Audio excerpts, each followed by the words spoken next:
ক্লাসে আসে। ঠিক আছে।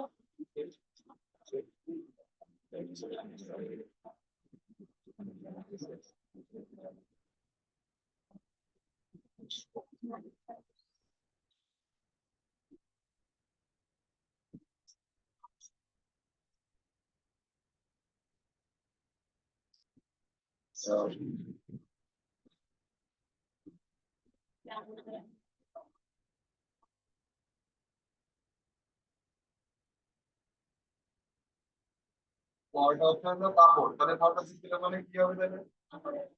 হ্যাঁ, কাপড়ের উপরে রং তুলি দিয়ে যে চিত্রকর্ম ফুটিয়ে তোলা হয় তাকে পটচিত্র বলে।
এই পটচিত্রটা যে শুধুমাত্র কাপড়ের উপরে আঁকা হয় সেটা শুধু নয়, এটা কিন্তু কাহিনীটা থাকে ধারাবাহিক ভাবে।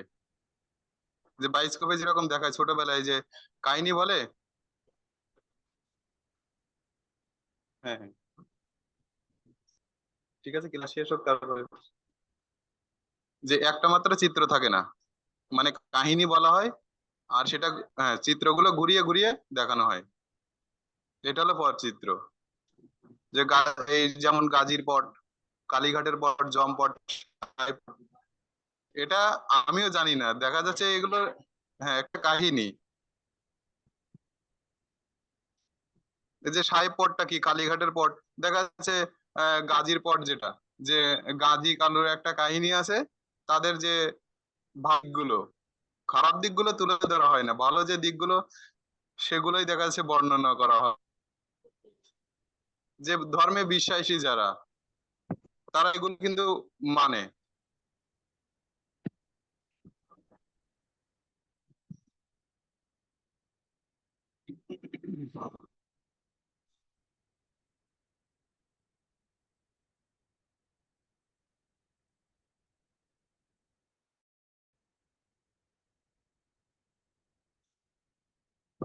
আর যারা পটচিত্র অঙ্কন করে কি বলা হয়?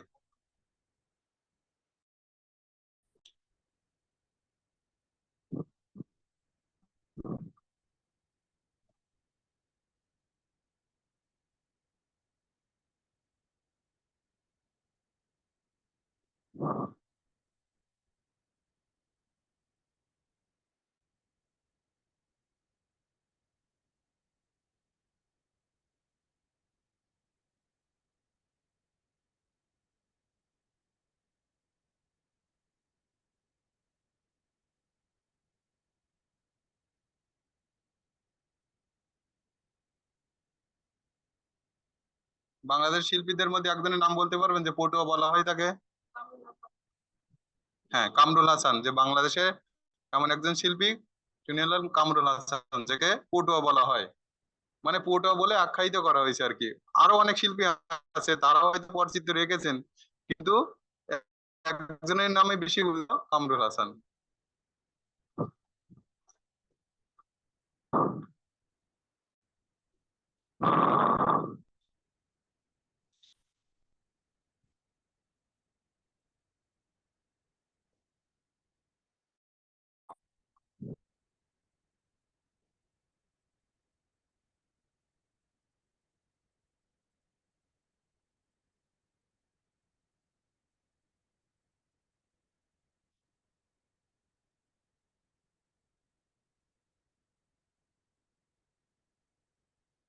শিল্প কত প্রকার জানেন?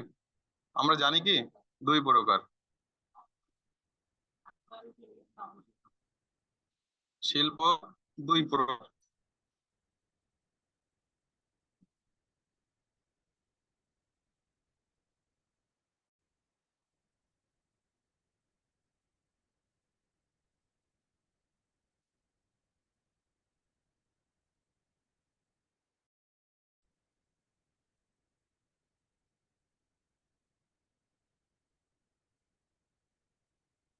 চারুশিল্পটা কি?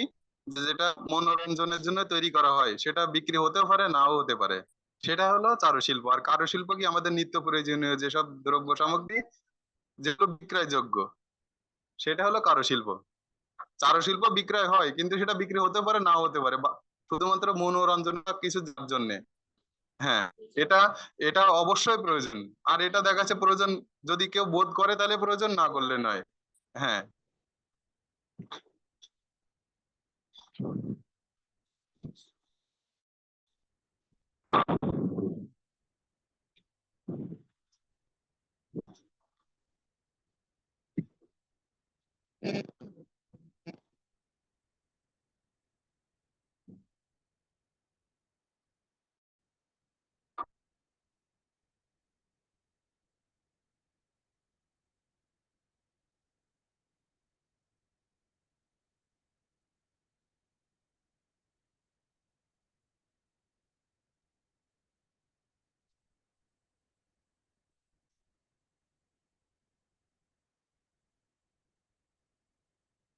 হ্যাঁ,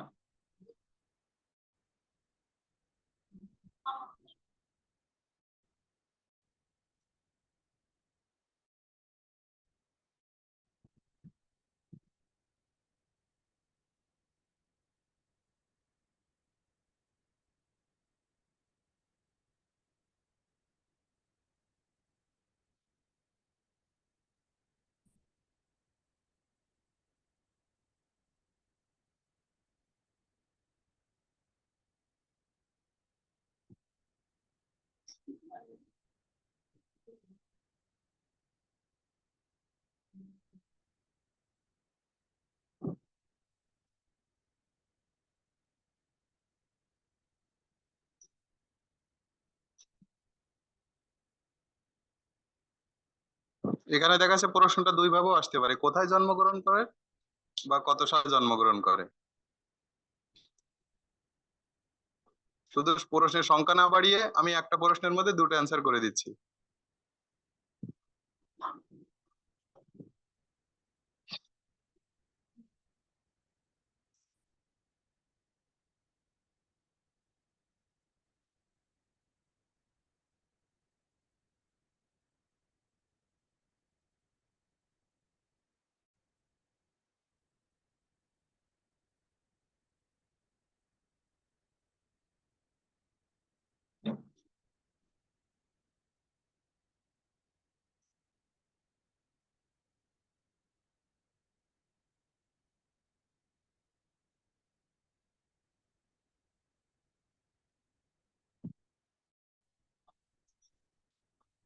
জয়নুল আবেদিন কত সালে ডি.লিট উপাধি লাভ করেন?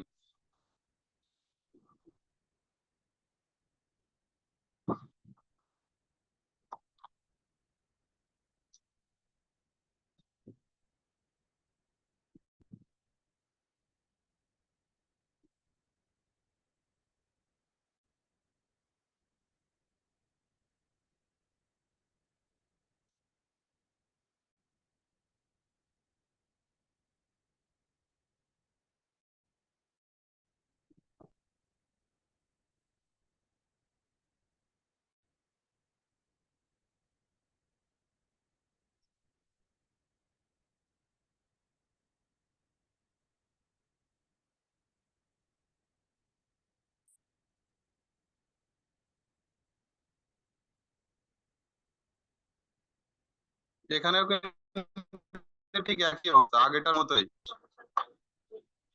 হ্যাঁ, কোন সালে আর? হ্যাঁ, হ্যাঁ, কলকাতা। কলকাতা। হ্যাঁ, আকার পড়ে গেছে। কলকাতা বিশ্ববিদ্যালয়। দেখা যাচ্ছে যে কোশ্চেনটা অনেকভাবে ঘুরিয়ে আসতে পারে যে জয়নুল আবেদিনকে ডি.লিট উপাধি কোন প্রতিষ্ঠান প্রদান করে?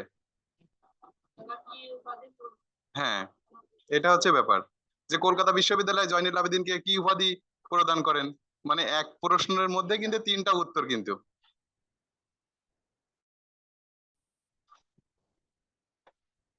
আমি কিন্তু কলকাতা বিশ্ববিদ্যালয়ে লিখতে পারতাম, পারতাম তো। এছাড়া আমি এই সালটা শুধু উল্লেখ করতে পারতাম কোন বিশ্ববিদ্যালয়ে কোশ্চেনের মধ্যে তিনটা উত্তর লুকানো। আমি এই অ্যান্সার গুলো এভাবে করেছি যে যত শর্ট করা যায়।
যে জয়নুল আবেদিন কোথা থেকে আর্টসে স্নাতক ডিগ্রি অর্জন করেন? 1938 সালে কলকাতার গভর্নমেন্ট অফ আর্টস থেকে প্রথম শ্রেণীতে প্রথম হয়ে স্নাতক ডিগ্রি অর্জন করেন। এই যে প্রথম শ্রেণীতে প্রথম, এটা কে বলবেন, একটু ভেঙে বলবেন কে?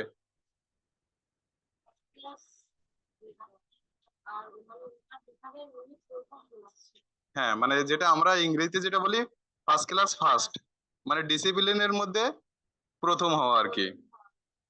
ফার্স্ট ক্লাস পেয়ে প্রথম হওয়া আর কি, সেটা হলো প্রথম শ্রেণীতে প্রথম। দেখা যায় প্রথমে হয়তো মাথায় নাও ঢুকতে পারে যে প্রথম শ্রেণীতে প্রথম, যে আমরা তো শুনতে অভ্যস্ত যে ফার্স্ট ক্লাস ফার্স্ট। এটা শুনতে অভ্যস্ত। এখানে সালটা আমি উল্লেখ করে দিয়েছি, কত সালে বা কোন কোথা থেকে, একই অবস্থা। মানে আমি শর্ট করে দিয়েছি একটু, এর ভিতর এর বাইরে থেকে খুবই কমই আসবে, ভয় পাওয়ার কিছুই নেই। একটা একটা একটা থিওরি সাবজেক্টের জন্য 3-4টে পেজ পড়া কি খুব কঠিন হয়ে যাবে?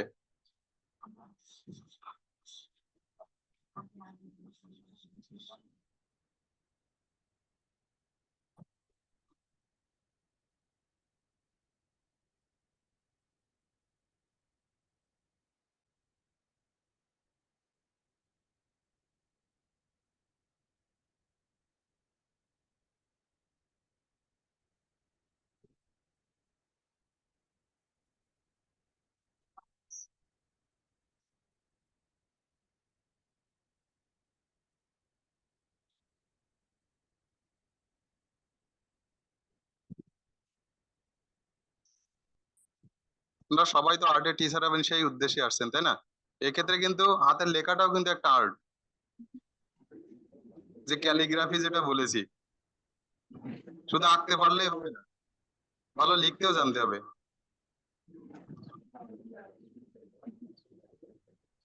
আপনি যাই করেন না কেন সবই আর্ট, কথা বলা মানে যাই বলেন না কেন সবই আর্ট।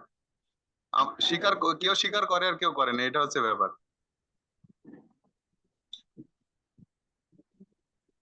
টিচার যদি যখন হতে চান স্পষ্ট কথা বলতে শিখতে হবে, তাই না? যাতে আমি যেটা বলছি আপনারা বুঝতে পারছেন কিনা। মেন কথা হলো আদর্শ হতে হবে, তাই না?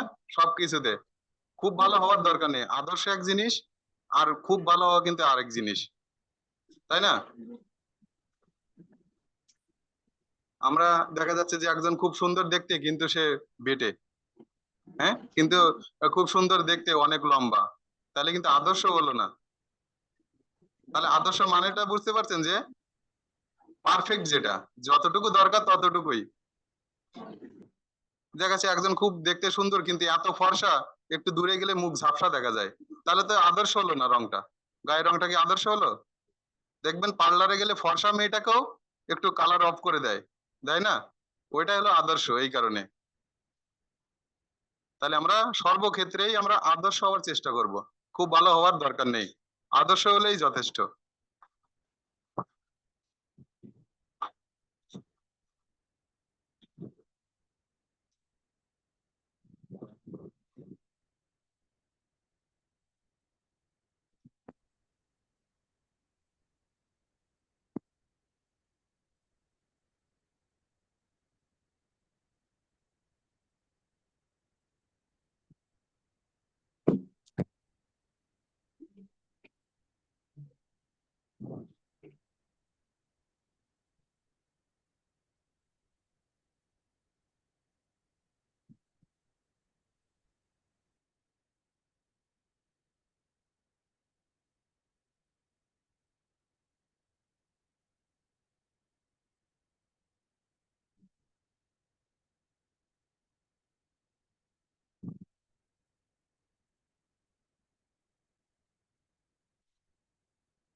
এই যে ম্যাডোনা 43 কি, এই যে দুর্ভিক্ষের যে চিত্রগুলো এঁকেছেন না, এটা হলো ম্যাডোনা সিরিজ এলো প্রকাশ করে 43-এর মনন্তর। যে দুর্ভিক্ষের ছবি আঁকার জন্য কিন্তু জয়নুল আবেদিন শিল্পাচার্য উপাধি পেয়েছেন আর কি।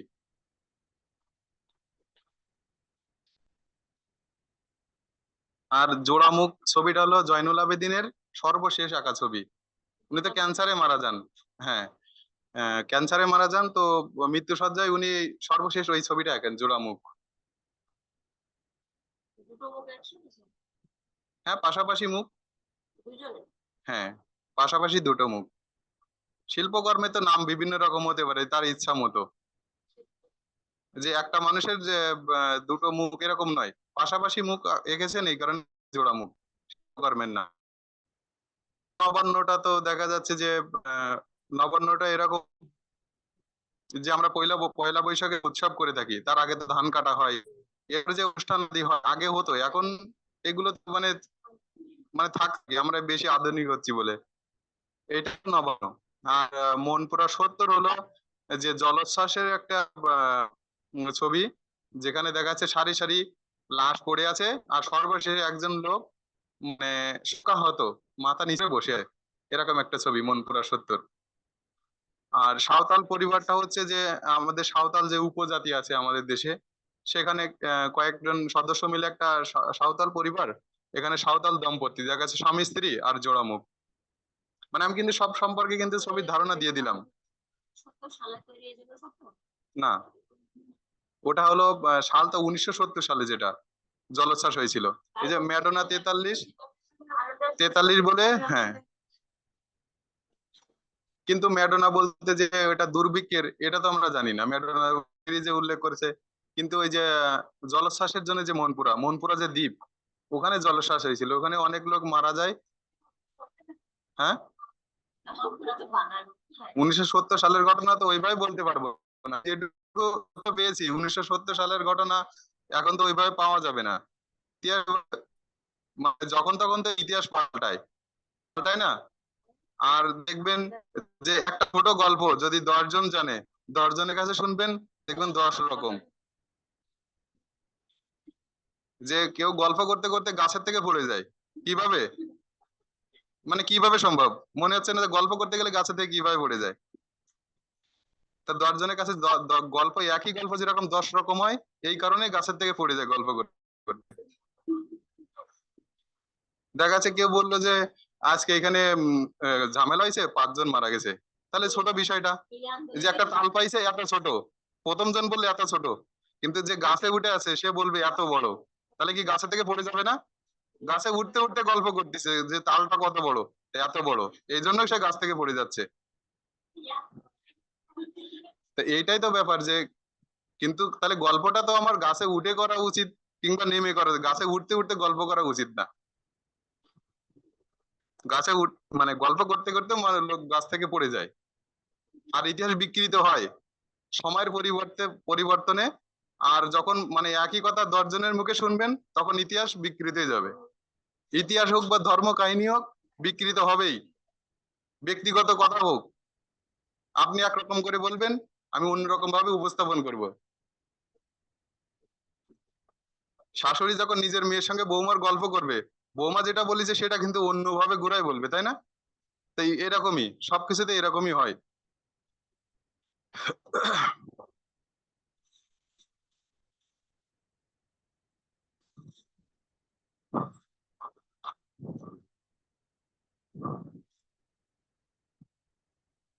আর একটা বাদ দিয়ে গেছি, যে যে মই দেওয়া। 50 দেখা যাচ্ছে এরকম কোশ্চেন আসতে পারে যে 50 টাকার নোটে মই দেওয়া শিল্পকর্মটি কার আঁকা। আমি কিন্তু এখানে উল্লেখ করিনি জয়নুল আবেদিনের যে শিল্পকর্মগুলো মই দেওয়া। না, আমি আলাদা করে প্রশ্ন প্রশ্ন করেছি এটা।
আমরা কি এটা জানি তো, নাকি এখন জানালাম বলে জানি?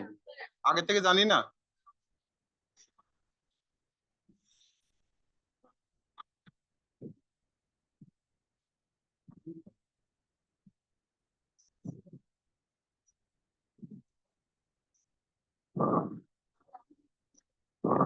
এই যে দেখেন তো মানে আমরা হয়তো টাকা নিয়ে ঘুরে ঘুরে বেড়াই, কিন্তু দেখি না একবারও, তাই না? এইখানে যে মই দিয়া জল রং শিল্পাচার্য জয়নুল আবেদিন, হ্যাঁ আছে না? দেখতে হয়। টাকা এই 50 টাকার নোট দেখছেন? এটা দেখেননি কখনো? দেখেন তো পেছনে লেখা আছে কিনা।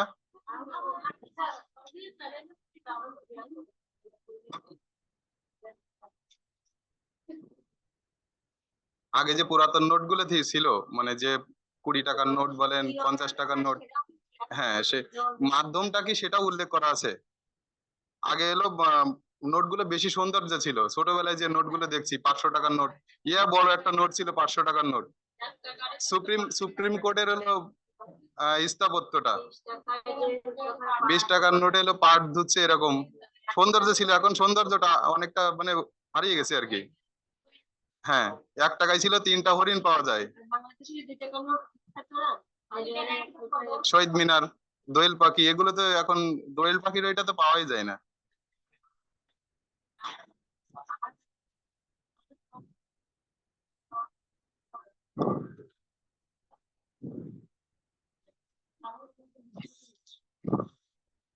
এগুলো জানার দরকার আছে, এগুলো তো ইতিহাস, এগুলো তো আমাদের জানতে হবে। মানে আমরা যেটা সবসময় কাছে করে নিয়ে বেড়াচ্ছি এটা জানি না।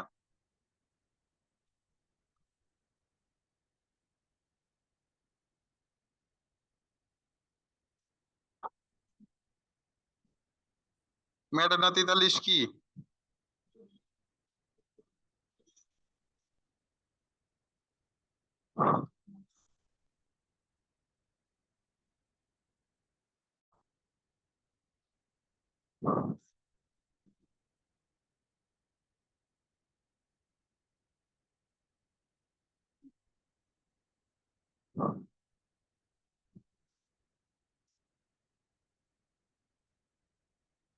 জয়নুল আবেদিনে কিন্তু আরো অনেক বিখ্যাত শিল্পকর্ম আছে যেটা আমি উল্লেখ করিনি, যে সংগ্রাম, মানে কাদাযুক্ত রাস্তা, গরুর গাড়ি, মানে গরুতে টানছে দুটো, গরুতে সামনে টানছে আর একটা লোক সেটা ঠেলছে। এটা দেখছেন না? এটা কি মানে এই শিল্পকর্মের নাম কি জানেন না? সংগ্রাম।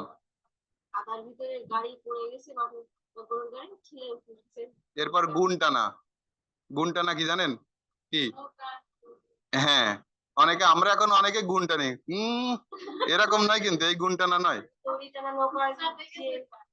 যখন ইঞ্জিন চালিত নৌকা ছিল না, দেখা যাচ্ছে যে বইটাও পাইছে, এছাড়া দেখা যাচ্ছে যে নদীর তীর দিয়ে কিছু লোক টানছে, নৌকায় দড়ি বেঁধে টানছে, সেটা হলো গুণ টানা। খুলনা ইউনিভার্সিটিতে অ্যাডমিশনে দেখা যাচ্ছে মাছ ধরার দৃশ্য করছে, বড় মাছ ধরতেছে সেই ছবি আঁকছে। একজন হলো, কেউ আঁকছে যে ছিপ দিয়ে মাছ ধরতেছে, হলো, হলো কি? বকে মাছ ধরতেছে, মাছ ধরার দৃশ্য, ওটা তো আসলে মাছ ধরার দৃশ্য কিন্তু হলো না। হ্যাঁ, সে ছিপ দিয়ে ধরা সেটাও তো একটা আলাদা ব্যাপার। মানে এক একজনের সেন্স কিন্তু এক এক রকম, যে গুণটা না মানে কেমন। উনি যেমন বললেন যে বয়ান শিল্পটা কি বক্তৃতা দেওয়া, মানে বয়ান রে বয়ানের সঙ্গে এলো তুলনা করে ফেলছেন আর কি। মানে এই পর্যায়ে এসে এরকম ভুল করা উচিত না।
দশ মিনিট শেষ করে দিয়েছি, অনেক কথা বলেছি আজকে।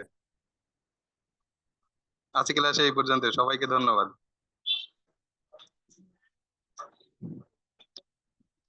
কি আলাদা করে কি কারো কোনো কোশ্চেন আছে?